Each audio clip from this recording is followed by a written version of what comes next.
Adakah NFC ni Rafizi bersalah di dalam isu ini menyebabkan dia kalah? Okey.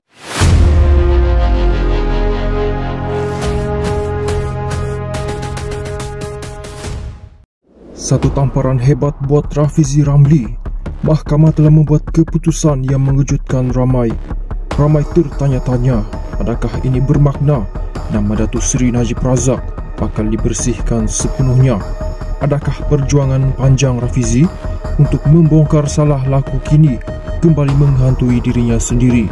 Ikuti penjelasan penuh dalam video ini. Komen Salman ini kan, tak tahu ke, tak faham ke kan, tapi dia punya cerita tu, sembang tu macam dia lah terpaling terror nak mengulas semua isu kan. Masuk bab isu ni semua tak tahu nak jawab. Saya tunggu juga geng-geng damai jawab isu NFC ni kan. Kok ada mengulas ke apa, rupanya tak faham isu NFC. So apa yang berlaku dalam NFC ni tuan-tuan? Baru-baru ni Public Bank gagal rayuan akhir ke atas saman NFC Corp. Public Bank hari ini gagal dalam rayuan akhir terhadap keputusan Mahkamah Rayuan yang membenarkan saman 560 juta dikemukakan National Feedlot NFC Corp, NF Corp yang dan 4 lain berhubung dakwaan kebocoran maklumat. Panel 3 hakim Mahkamah Persekutuan berkata dalam keputusan sebulat suara menolak sebulat menolak rayuan bank itu untuk membatalkan keputusan Mahkamah Rayuan pada Ogos 2023. Ia menolak rayuan itu dengan kos dan mengesahkan keputusan Mahkamah Rayuan berhubung liability, apa yang berlaku liability. So dalam kenyataan itu Lee Samsi ada buat satu kenyataan hari ini. Dia kata dia tulis dalam Facebook Najib lah, sebenarnya dia tulis, kebenaran tentang NFC akhirnya terbukti semalam setelah lebih 13 tahun dibicarakan di Mahkamah Sivil. Ternak berlembu dalam kondo bakal memberi pulangan sehingga court rules NFC entitled. So dia kata bahawa sebenarnya apa yang berlaku selama ini adalah fitnah semata-mata. Rafizi telah memfitnah apa orang kata berkenaan dengan kes NFC ini, kata beliau. Okey, kita dengar, benarkah dakwaan tersebut fitnah seperti yang dikata ataupun dinyatakan oleh Lim Sian-si? Alright. So, apa sebenarnya berlaku dalam kes NFC ni tuan-tuan? Saya nak cerita sikit dalam kes NFC dan kenapa saya kata Lim Sian-si ni menipu dalam kes ini. Saya tak tahu dia menipu ke, dia tak faham ke, dia sengaja buat tak faham ke, I also don't know. Saya pun tak faham sangat kenapa saya pun tak tahu kenapa dia mengatakan demikian yang saya sebut tadi. Alright. Adakah NFC ini kerja Rafizi? Adakah NFC ni Rafizi bersalah di dalam isu ini menyebabkan dia kalah? Okey, dia macam ni tuan-tuan. Kalau apa yang kata macam tu bermakna dia tak faham kes ini. Dia tak faham kes NFC ni apa sebenarnya yang berlaku. Saya ceritakan. NFC ni dia ada dua kes besar. Okey, dia ada dua. Dia sebenarnya ada tiga. Satu, saman NFC terhadap Rafizi Ramli, saman fitnah di bawah defamation. Itu satu.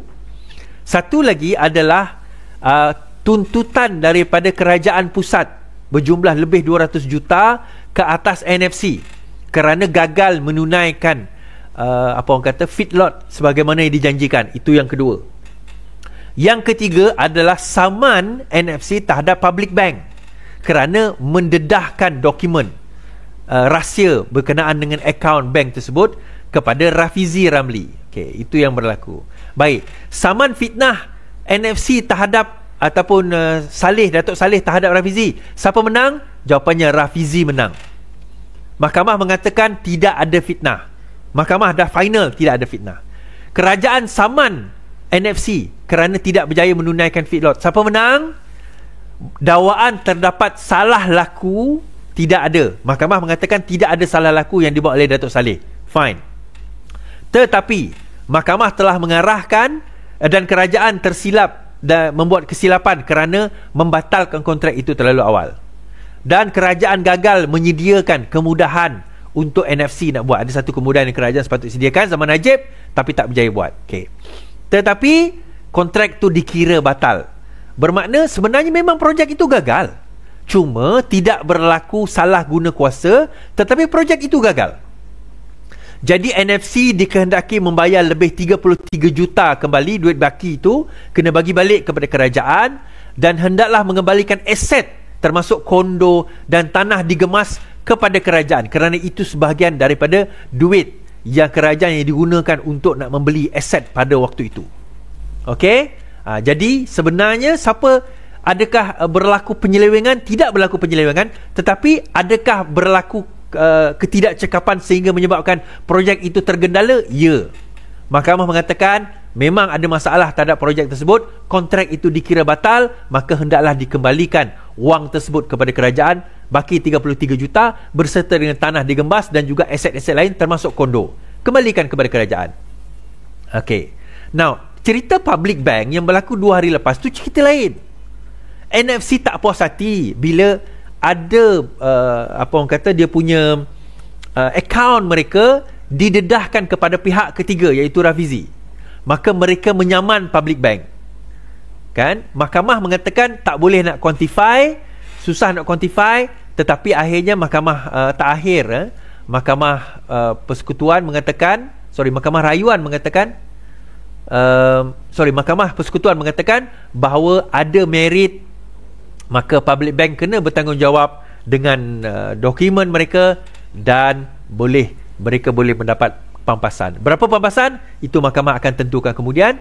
Tetapi Mahkamah Persekutuan mengatakan terdapat breach, terdapat kebocoran duty amanah yang dipegang oleh public bank sehingga menyebabkan kebocoran maklumat tersebut, dan mereka bertanggungjawab untuk membayar. So, adakah bermakna NFC ni tidak bersalah? Tak. Itu bukan kes menentukan bersalah atau tidak. Itu menentukan adakah wajar NFC ni bayar pampasan kerana kebocoran maklumat.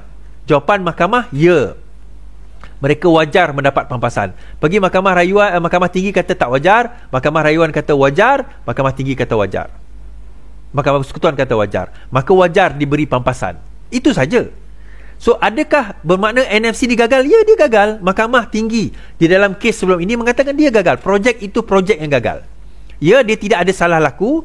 Mahkamah mengatakan tidak ada salah laku disebabkan duit 250 juta tu kerajaan tak berjaya sediakan satu tempat yang sepatutnya disediakan untuk NFC. Kerana tak sempat sedia tu, apa NFC buat? Dia beli kondo, dia beli tanah, dia tak buat feedlot tersebut. So, salah 100% NFC? Tak juga. Salah kerajaan juga tak sediakan. Zaman Najib lah ni.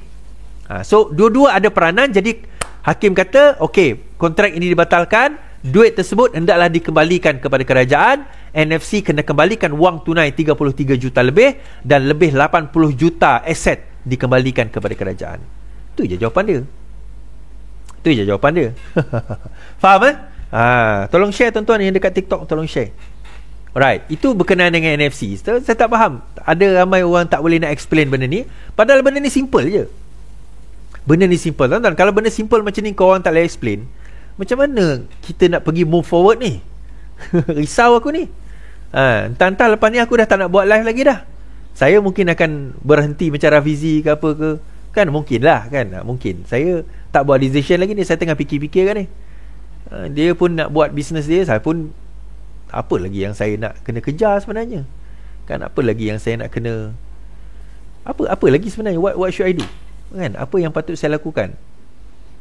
Bukan saya kata saya ni taksub Rafizi dia berhenti, saya berhenti, bukan. Tapi sebab saya takut nanti kalau benda NFC macam ni pun geng-geng tu tak boleh nak explain, sampai 2 hari tak berjawab.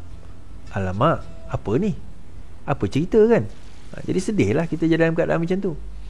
Dan kita kena ingat Rafizi menang saman fitnah pada tahun 2022. Mahkamah Persekutuan menolak rayuan akhir NFC dan Muhammad Saleh memutuskan bahawa Rafizi berjaya membuktikan pembelaan komen berpatutan. Dengan kemenangan tersebut, Rafizi memberi wang tersebut kepada orang ramai. Kalau siapa tak percaya, berita itu tuan-tuan boleh jumpa di dalam Sina. Di dalam Sina, tuan-tuan boleh jumpa dalam Sina. Rafizi beri wang menang saman NFC kepada orang ramai. Ini berita tahun 2022. Tuan-tuan boleh semak sendiri. Okay, 2022. Baik.